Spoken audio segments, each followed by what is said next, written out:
Hey everybody, it's Patty with Get Personal Patty, and we are doing my weekly paycheck using the budget by paycheck method by the Budget Mom. So this is her budget box set, and as you can see, I got my little stickers up here for March. I got these from Foster Ma Budgets on Etsy. I really like them. They're so cool. You know, I had looked for some of the stickers previously and I couldn't find any, but Pear Mint has some and I like hers. And I also like these from Foster Ma Budgets. So I'll put the names down below if you want to go and check them out if you're using the box set, because they fit really nice over here. And you can see, like, I have the cash breakdown here, and I'll point them out as I go along. But let's look at this week's paycheck. It's March 17th, which is today. I have actually been getting paid a couple days earlier, but I still count it as if I'm getting it as Friday to Thursday. That's how my budget week runs. So if you've been here a little while, you know a little bit about me. And if you're new, I welcome you and I thank you for being here. My paycheck, which I work full-time Monday through Friday, my paycheck covers all variables, sinking funds, savings challenges, and credit card payments, as I look at 4 of them. And my husband, who gets paid bi-weekly, and he's self-employed, so we have to keep money obviously in his business to run the business and pay the expenses out of the business. And then I determine on every 2-week basis how much is needed to just pay the fixed budget, family budget, out of his paycheck. And that's what his paycheck goes to. And we do follow the budget by paycheck method as well. And we do that in the 7x9 Erin Condren monthly planner with budget stickers. So you can kind of look through my videos and see what's available for you to review if it's more family budgeting versus personal budgeting, or whatever it is. I always used to combine our pay together and do it that way, and I did that for quite a few years. And then last year, like in the beginning of the year, I decided to do mine separately, but using my paychecks to pay most of the variable expenses, which for me has worked out really well.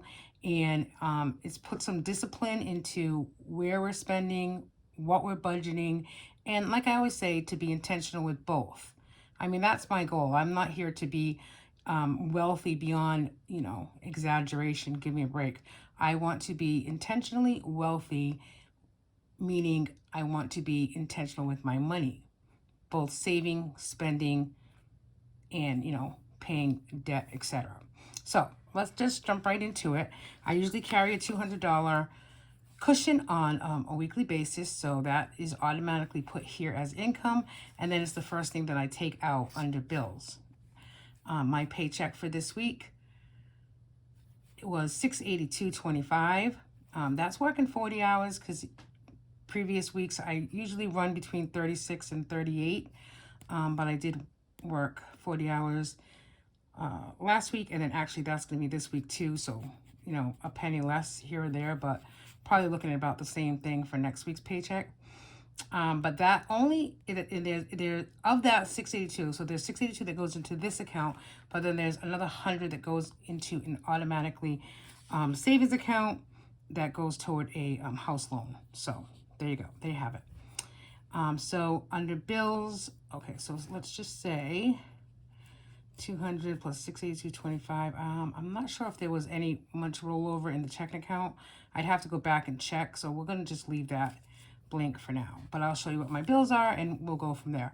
So cushion right away is the first thing that I put out. Is $200.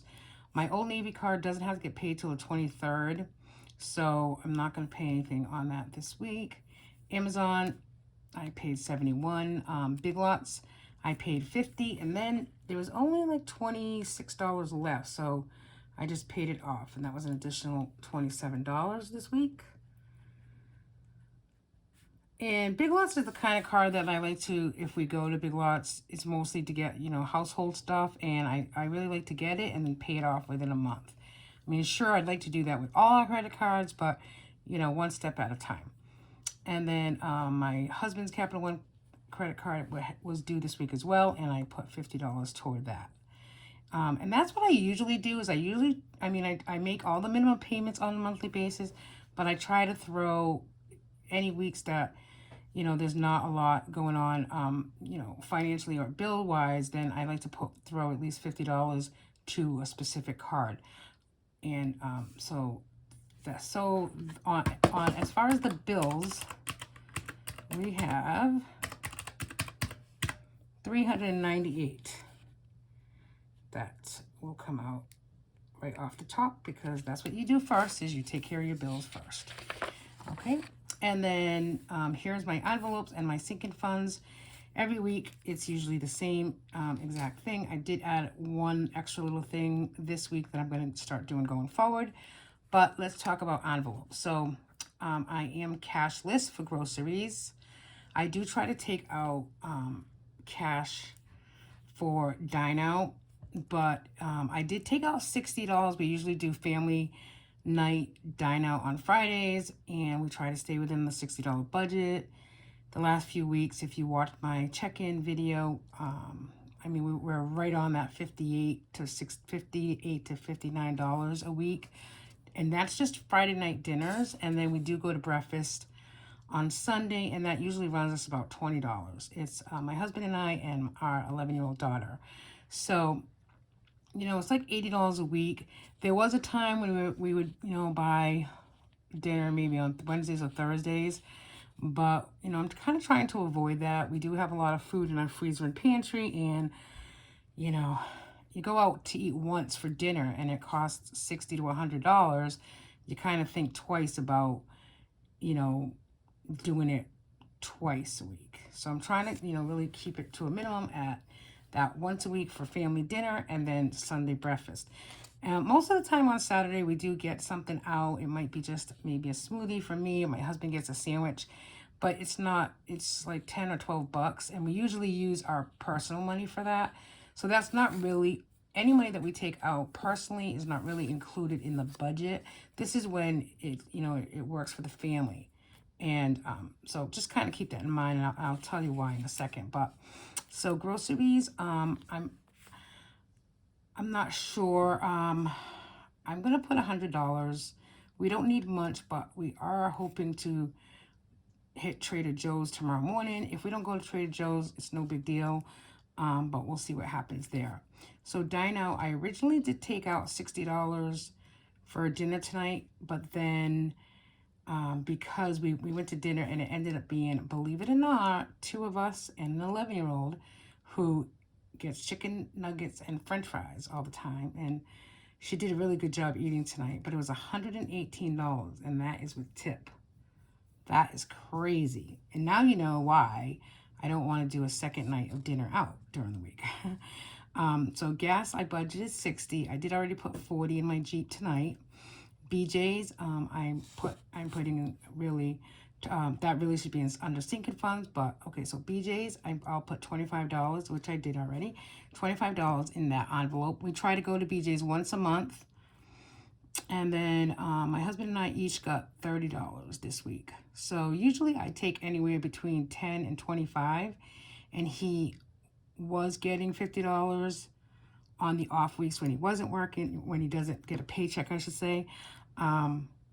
But this week he was whining a little bit, so I decided, well, I'll keep whatever I give myself, I'll give him, and I never give myself 30. It's a rarity. So I took out 60, 30 for him and 30 for myself. So that's why that's there. So I did give him 30, but so I like to track, even though I put it here that I give myself 30, I also like to keep track of where that 30 is spent. And I just use it on like one of the back pages. So as you can see, I wrote 317. I gave 30 to myself. I put $20 toward the tip for dinner. And then, because I wanted to leave cash for, you know, the tip. And then I bought a $10 scratch ticket and I lost. So there goes my $30 in 5 seconds or less. And that's why, people, I don't give myself usually any more than 10 to 20 bucks on a weekly basis. So childcare.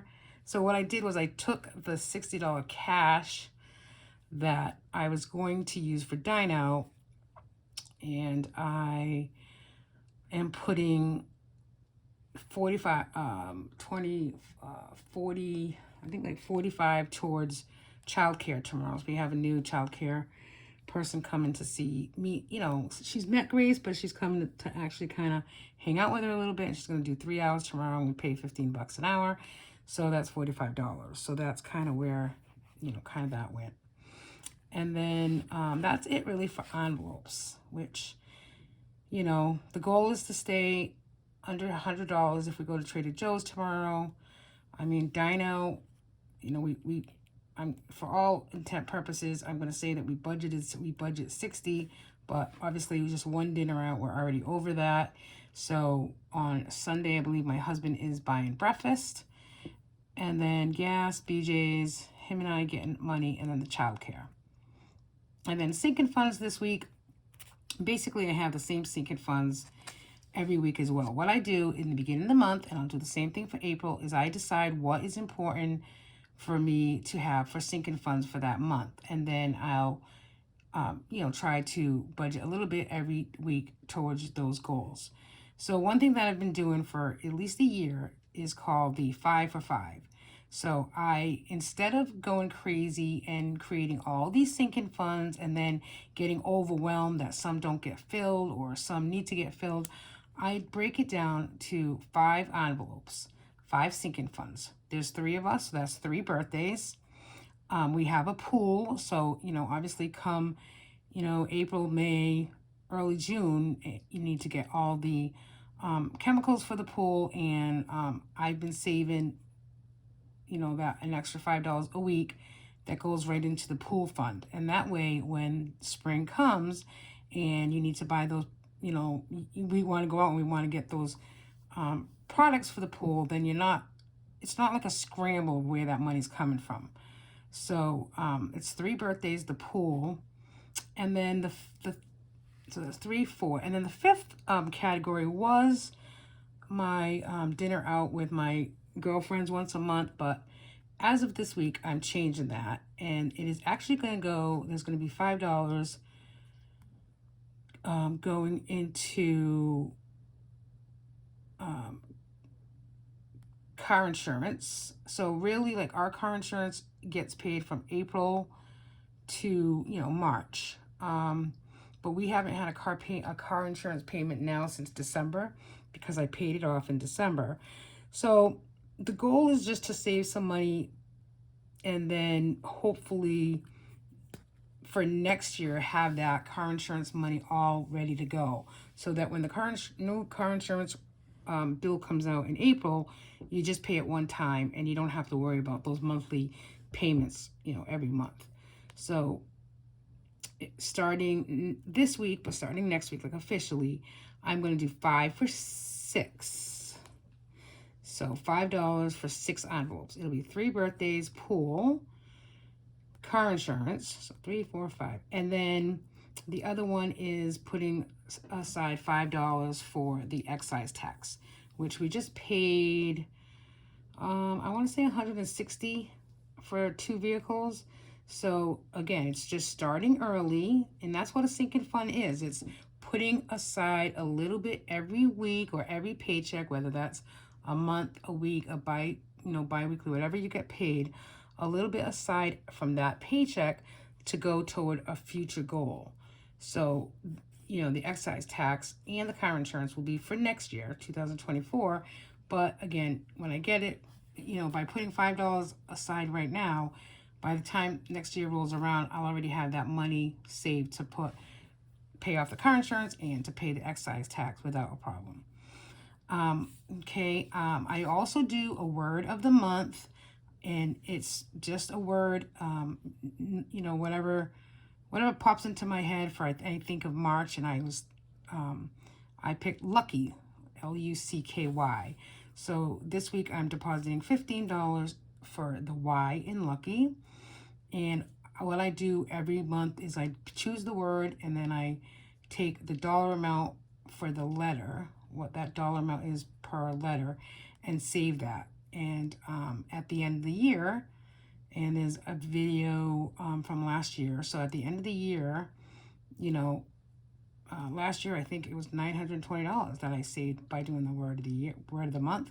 The year before that, it was like $700. So then at that time, I determined what I'm going to do with that money. Usually I pay off, maybe I just pay it toward something that maybe I want, or put it in my savings account, or, you know, again, it's just being a little bit more intentional with that money as well. I don't go out and, you know, I don't save $900 to go out and spend $900. I try to save a lot of it. Then this year, I'm also doing the 52-week savings challenge. So I'm kind of ahead of the game a little bit on that. But this week, I was going to put $12, which I did. So that means like the 12th week, which we might actually be in the 12th week of the year. The 100 envelope challenge I'm doing as well. So we're hoping to go on a cruise next year. And my goal is to fill the 100 envelope challenge by October. Because usually October is when the money, you know, you can get a good rate for May on a cruise. And then I'd rather pay it all at one time. So 100 envelopes will give me $5,050, which will be, you know, right around what we need to go on a cruise. And it would just go Boston and Bermuda. We were big cruises pre-COVID. We'd go every year, and I really want that, you know, to do this 100 envelope challenge to really get us to that cruise next year. But I wasn't able to put any in this week. Well, as of right now, I'm not going to put any. So, but when I can, and, you know, it is what it is. I started a new sinking fund this year for clothes for my husband and I, both whatever, you know, I put in one, I put in the other. I do have some already aside. I like to try to put anywhere from $30 to, you know, $20, $15 each to $20 each. So I budgeted $30 for this week, but I didn't end up doing that. And then this is new just because tax season is here and it's right around the corner that we will most likely have to pay something. So I started in March and I put $200 aside a week toward our tax bill that will be forthcoming. Okay, so really, you know, it sounds like I talk like a lot about how many envelopes we have and how many sinking funds I have, but really, when it's all said and done, it's only $252. But as you can see, it's 6 envelopes here, the Y, the 52, you know, these are all savings challenges. So not bad at all. And then I just have my expense tracker, which I need to update a little bit. And I use the tracking method, you know, by color code, so that I can look at this and I can say, yep, I paid 3 credit card payments here. There's an automatic transfer of $50 that goes into my a mutual household savings account. And then like orange is dinner out, cash will be right here. So that's the highlight method. I know when I deposit, I can look at this quick and say, yep, okay, I know what's going on. And then I do keep track of when I spend. And like I showed you earlier, it was that I gave myself $30 and it is already gone, only because I put $20 toward the tip for dinner. And that's just really because I wanted to leave her cash. But I did get some extra money in that I wasn't expecting. I deposited the check. It's $535 for some extra money that I get for Grace. And I am going to just take $100 out and put it toward the child care envelope, so that way it's there and I can build that up over time.